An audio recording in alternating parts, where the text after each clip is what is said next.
हम्म। ओम शांति। परखने की शक्ति से महारथी की परख। माया व प्रकृति के सब विघ्नों से पार कराने वाले विघ्न विनाशक, अष्ट शक्तियों का वरदान देने वाले शक्तिदाता, सब अपना सब कुछ बच्चों को समर्पित करने वाले सर्वस्व त्यागी निष्काम सेवाधारी शिव बाबा बोले।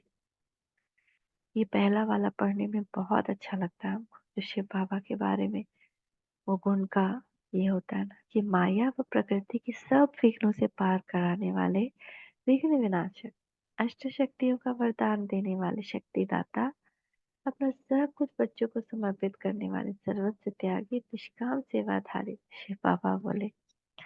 जैसे बाप का आह्वान कर सकते हो अर्थात सर्वशक्तिमान का आह्वान कर सकते हो, वैसे ही अपने में जिस समय जिस शक्ति की आवश्यकता होती है, क्या उस शक्ति का आह्वान कर सकते हो अर्थात समाये हुई शक्ति को स्वरूप में ला सकते हो। जैसे बाप को अव्यक्त से व्यक्त में लाते हो, क्या इसी प्रकार हर शक्ति को कार्य में व्यक्त कर सकते हो, क्योंकि अब समय है सर्व शक्तियों को व्यक्त करने का तथा प्रसिद्ध करने का। जब प्रसिद्धि होगी तभी शक्ति सेना के विजय का नारा बुलंद होगा। इसमें सफलता का मुख्य आधार है परखने की शक्ति। जब परखने की शक्ति होगी तो ही अन्य शक्तियों से भी कार्य ले सकते हैं। परखने की शक्ति यानी सिचुएशन को परखें और सोचे अब इस सिचुएशन को क्या करना है। जैसे कि समेटने की शक्ति है और सामना करने की शक्ति। तो अभी हमको इस आत्मा का सामना करना है या समेट के कछुआ जैसा अंतर्मुखी हो चुप हो जाना है। तो ये जब तक नहीं पता होगा हम सिचुएशन में जीत नहीं सकते। इसलिए परखने की शक्ति बहुत बहुत बहुत बहुत बहुत जरूरी है। माया है, ये सिचुएशन माया है, ये भी तो समझने के लिए परखने की शक्ति चाहिए ना। तो परखने की शक्ति कम होने और शक्तियों के युक्ति युक्त काम में न लाने से सदा सफलतापूर्ण नहीं बन सकते। अष्ट शक्तियां प्रत्यक्ष रूप में दिखाई देनी चाहिए। महावीर की निशानी यही है। अष्ट शक्तियां हर समय प्रत्यक्ष रूप में नजर आए, इसी आत्मा ही अष्ट रत्नों में आ सकते हैं। पुरुषार्थ में अंतर क्या है, जिससे कि परख सको कि महारथी की स्टेज पर हो या घुड़सवार की स्टेज पर। विशेष अंतर यह होगा कि जो महारथी होगा वो कोई भी समस्या या आने वाली परीक्षा को आने से पहले ही कैच करेगा। विघ्नों को पहले से कैच करने के कारण वह तूफान व समस्या को सामने आने नहीं देगा। जैसे आजकल साइंस का रिफाइन रूप कौन सा है, दूर से पहले से मालूम पड़ जाता है।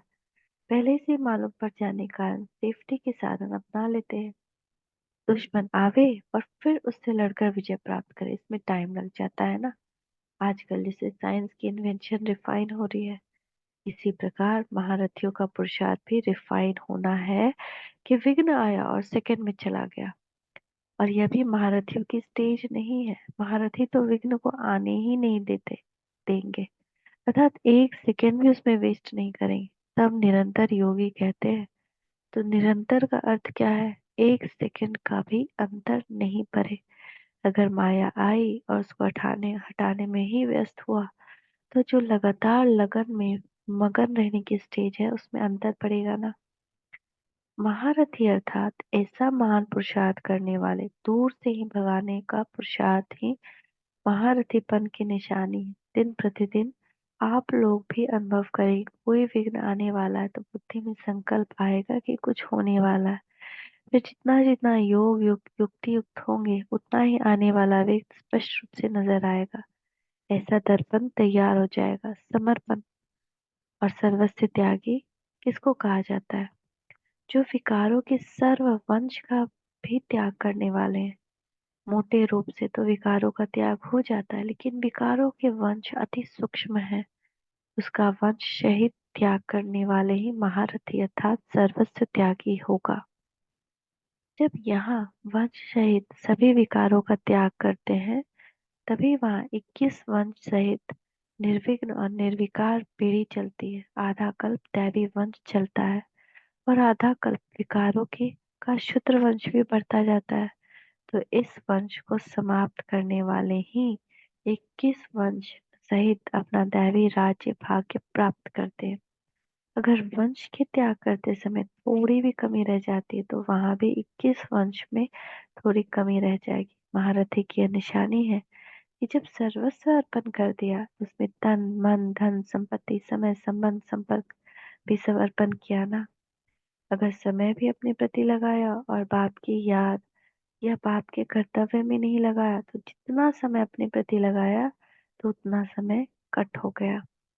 जैसे भक्ति में भी दान की हुई वस्तु अपने प्रति नहीं लगाते हैं, ठीक इसी प्रकार यहाँ भी हिसाब किताब है। स्वयं की कमजोरी प्रति व स्वयं के पुरुषार्थ के प्रति वस्तु लगाना, यह जैसे अमानत में खयानत हो जाती है। ऐसे महीन पुरुषार्थ महारथी की निशानी है। महारथियों को तो अब अपना सब कुछ विश्व के कल्याण में लगाना है, तो तब तो महादानी वरदानी कहा जाएगा। महारथी के स्टेज का प्रभाव ऐसा रहेगा कि लाइट हाउस का प्रभाव दूर से ही नजर आता है, वह चारों तरफ फैलती है। लेकिन कार्य व्यवहार में जो भी अनुभवी होते हैं तो उसका भी प्रभाव उनकी सूरत और सीरत से पता पड़ता है। अब महारथियों महावीरों का प्रभाव पड़ना चाहिए। सूरत से ही अकल का अनुभव होगा। अब इन निशानियों से ही समझो कि हमारा नंबर कहाँ पर होगा। अच्छा, सहज योगी सहयोगी एवं सहज योगी बनो। ओम शांति, ओम शांति, ओम शांति।